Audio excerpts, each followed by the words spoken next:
अंतर्राष्ट्रीय रेत कलाकार सुदर्शन पटनायक ने पूरी समुद्र तट पर तुर्की में आए विनाशकारी भूकंप में मारे गए लोगों को श्रद्धांजलि देते हुए रेत से कलाकृति बनाई। बता दें, तुर्की और सीरिया में भूकंप से तबाही जारी है।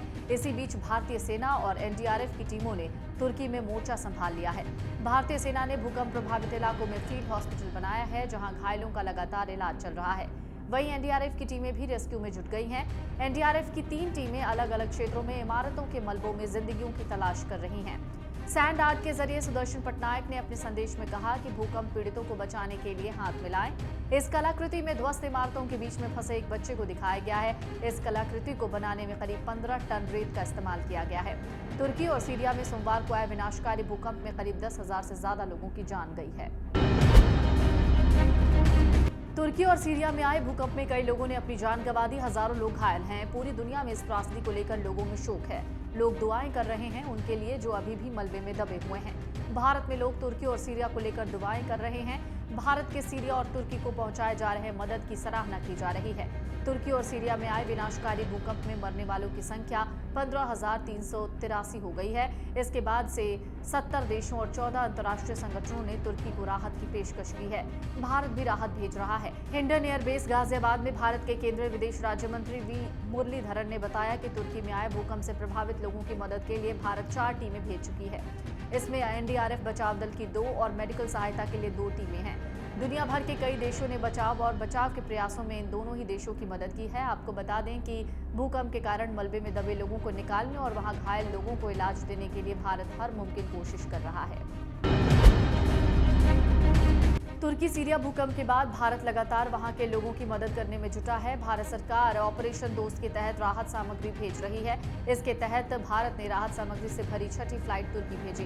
विदेश मंत्री एस जयशंकर ने जानकारी देते हुए कहा, 6ठा विमान तुर्की पहुंच गया है। आधिकारिक जानकारी के मुताबिक भारत के 6ठे विमान 5C-17 IAF विमान में 250 से ज्यादा बचाव कर्मी, विशेष उपकरण और 135 टन से ज्यादा की राहत सामग्री तुर्की भेजी गई है। भूकंप के कारण मलबे में दबे लोगों को निकालने और वहां घायल लोगों को इलाज देने के लिए भारत हर मुमकिन कोशिश कर रहा है। 6ठी फ्लाइट में बचाव दल, डॉग स्क्वाड, दवाएं और अन्य जरूरी सामान भेजे गए हैं। विदेश मंत्री ने कहा, ऑपरेशन दोस्त के तहत 6ठी फ्लाइट पहुंच चुकी है। वहां लोगों की मदद की जा रही है। यूएस जियोलॉजिकल सर्वे यानी भूकंपों की स्टडी करने वाली अमेरिकी वैज्ञानिक संस्था ये लगातार तुर्की और सीरिया में आए 7.8 और 7.5 तीव्रता के भूकंपों की स्टडी कर रहा है। अब इस संस्था ने सैटेलाइट इमेज के जरिए इस बात को पुख्ता कर दिया कि तुर्की में जमीन खिसक गई है। यूएसजीएस की तस्वीर में दोनों भूकंपों से सतह पर कहां-कहां दरारें बनी हैं वो दिख रहा है। साथ ही उसने एक जगह की सैटेलाइट इमेज दी है जिसे मैक्सार के सैटेलाइट ने लिया है।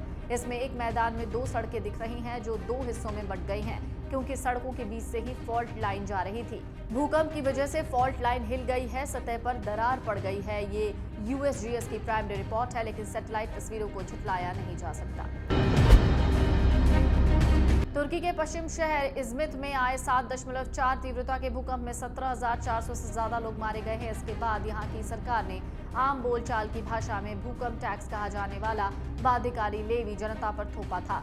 राहत और पुनर्निर्माण के प्रयासों के लिए पेश किए गए इस अस्थायी टैक्स से 2003 तक सरकार ने 7.3 बिलियन तुर्की लीरा, जो कि आज की कीमत में $1.6 बिलियन जमा किए थे। लीरा तुर्की की करेंसी है। हालांकि सरकार ये नहीं बताती कि ये पैसा कहां और कैसे खर्च किया जाता है। एएफपी से बातचीत में एक शख्स ने पूछा कि हमारे सारे टैक्स कहां गए जो 1999 से जमा किए जा रहे थे। उन भूकंप टैक्स में सबसे प्रमुख मोबाइल टेलीफोन बिलों पर लगाए गए विशेष संचार टैक्स को 2003 में स्थायी कर दिया गया था। ये राष्ट्रपति एर्दोगान के नेतृत्व वाली पार्टी सत्तारूढ़ न्याय और विकास पार्टी का सत्ता में पहला पूर्ण वर्ष था। तुर्की और सीरिया में आए विनाशकारी भूकंप ने अब तक 15,000 से ज्यादा लोगों की जान ले ली है। इसके अलावा हजारों की तादाद में लोगों की जिंदगी प्रभावित हुई है। बेघर लोग भूख और ठंड के चलते परेशानियों का सामना कर रहे हैं। ऐसे में दूसरे देशों ने मदद का हाथ बढ़ाया है।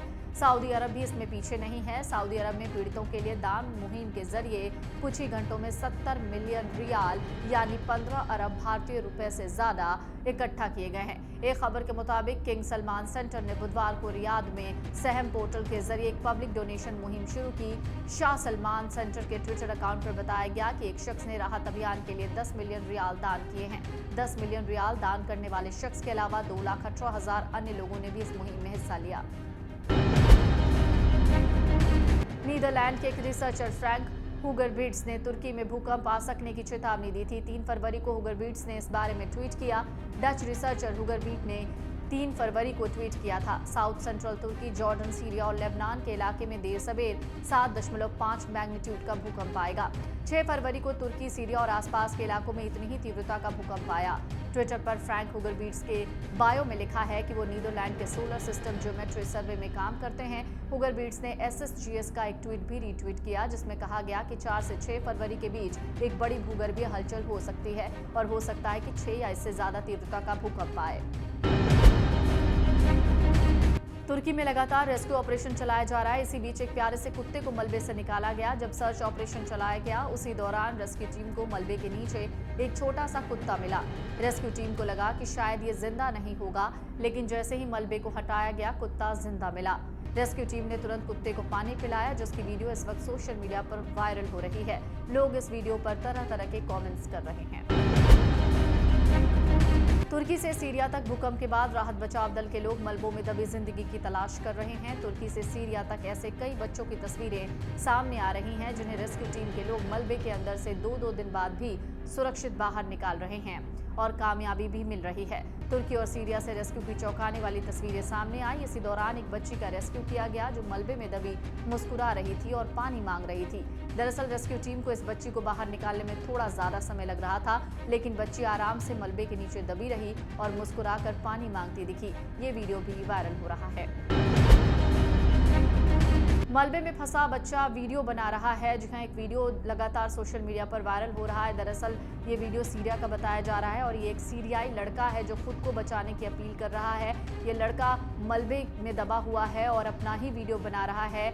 हालांकि इस लड़के की भाषा आपको समझ में नहीं आएगी, लेकिन वीडियो में लड़का कह रहा है कि उसे बचा लिया जाए। वो लगातार रेस्क्यू टीम से मदद मांग रहा है। फिलहाल इस बच्चे को बाहर निकाल दिया गया है, लेकिन इस तरीके की लगातार खबरें वायरल हो रही हैं। इसके साथ ही आपको बता दें, तुर्की और सीरिया में अभी भी लगातार रेस्क्यू ऑपरेशन चल रहे हैं। मलबे से कुछ बच्चों को सुरक्षित बाहर निकाला गया है तो कुछ की लाश बाहर निकाली गई है। डाउनलोड करें अमर उजाला ऐप और पाएं खबरें लगातार।